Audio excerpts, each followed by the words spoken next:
যে মামলার ব্যাপারে আপনারা তথ্য জানার জন্য এসেছেন সেই বিষয়ে প্রসিকিউশনের পক্ষ থেকে আপনাদেরকে আমরা কিছু প্রয়োজনীয় তথ্য জানাতে চাই।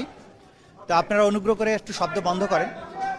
প্রিয় সাংবাদিক বন্ধুগণ, আপনারা জানেন যে আজকে আইসিটিবিডি কেস নাম্বার 2/2025 সেই মামলাটির আজকে একটা নির্ধারিত তারিখ ছিল।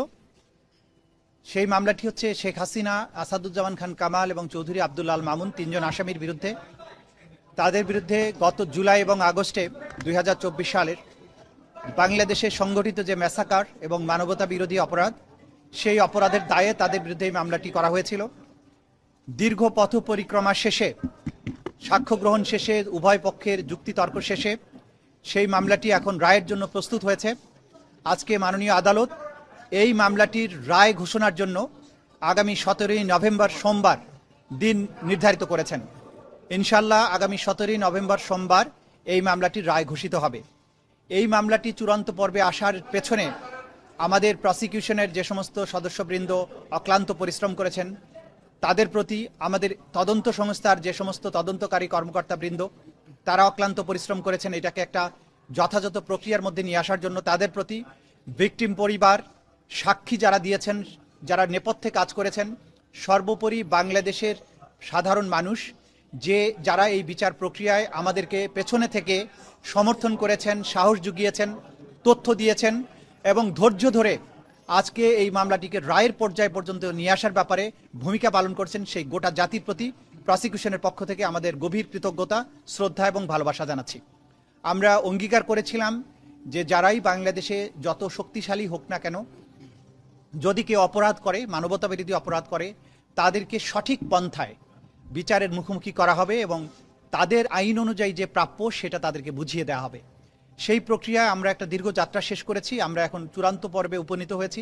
আশা করছি ইনশাআল্লাহ 17 নভেম্বর আদালত তার সুবিবেচনা, তার প্রজ্ঞা প্রয়োগ করবেন এবং এই জাতির যে বিচারের জন্য আকাঙ্ক্ষা, যে তৃষ্ণা, সেটার প্রতি তারা সুবিচার করবেন এবং একটি সঠিক রায়ের মাধ্যমে বাংলাদেশে সংগঠিত মানবতা বিরোধী অপরাধের একটা ইতি ঘটাবেন এবং ভবিষ্যতের জন্য এই রায়টি ইনশাআল্লাহ দৃষ্টান্ত হয়ে থাকবে, তেমন একটি রায় আমরা প্রত্যাশা করছি। তা আপনাদের সবাইকে ধন্যবাদ এখানে আমাদের কথা শোনার জন্য। আমরা এখন আর অতীতে বহুবার আপনাদের এই বিষয় নিয়ে কথা বলেছি, কি অভিযোগ ছিল। আমরা সর্বোচ্চ শাস্তি আদালতের কাছে প্রেয়ার করেছি। আদালত তার সুবিবেচনা প্রয়োগ করবেন এবং আমাদের পক্ষ থেকে প্রেয়ার হচ্ছে যে এই অপরাধের দায়ে আসামিদের জন্য সর্বোচ্চ সাজা দেওয়া হয়।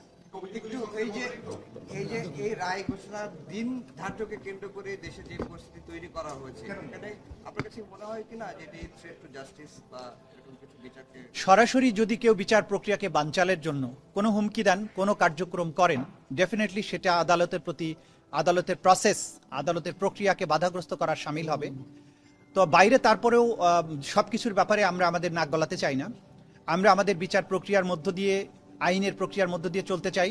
দেশে সরকার আছে, রাষ্ট্র আছে, জনগণ আছেন, তারা সবকিছু ভালো বুঝেন এবং যারা উস্কানি দেবেন, যারা সন্ত্রাস করার চেষ্টা করবেন, সেই ব্যাপারে আইন অনুযায়ী রাষ্ট্রের পক্ষ থেকে পদক্ষেপ গ্রহণ করা হচ্ছে, ভবিষ্যতেও হবে।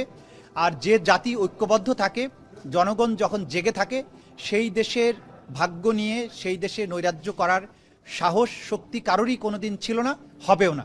আমরা বাংলাদেশের জনগণের দেশপ্রেম, তাদের প্রজ্ঞা, তাদের ভালোবাসার প্রতি শ্রদ্ধাশীল। দেশের সরকারের বিভিন্ন সংস্থা, বাহিনীর প্রতি আমাদের আস্থা আছে। আমরা আশা করি যা কিছু বিচ্ছিন্নভাবে ঘটছে সেগুলো কোনোই প্রভাব কোনো জায়গায় পড়বে না এবং সবকিছু স্মুথলি হবে, বাংলাদেশ সামনে এগিয়ে যাবে। আমরা দেখছি ওনারা জাতিসংঘে অভিযোগ দিচ্ছেন এই মুহূর্তে, এই সময় এসে ওনারা বিচারটাকে প্রশ্নবিদ্ধ করার চেষ্টা করছেন নানাভাবে। যারা যা খুশি প্রশ্নবিদ্ধ করার চেষ্টা করতে পারেন। এই বিচার আমরা যে প্রক্রিয়ার মধ্য দিয়ে এসেছি সেটা ট্রান্সপারেন্ট ছিল। আপনারা সবাই তার প্রত্যক্ষ সাক্ষী। এখানে অকাট্য প্রমাণ, শক্তিশালী সাক্ষ্য প্রমাণ সবকিছু তুলে ধরা হয়েছে। জাতির সামনে এই বিচার হয়েছে, আইনজীবী নিয়োগ দেওয়া হয়েছে, দুনিয়ার সামনে ক্রিস্টাল ক্লিয়ারভাবে উপস্থাপন করা হয়েছে। সুতরাং তারা যত খুশি প্রশ্ন করতে পারেন। আইন তার নিজস্ব গতিতে চলবে, ন্যায় বিচার তার নিজস্ব গতিতেই চলবে। Thank you.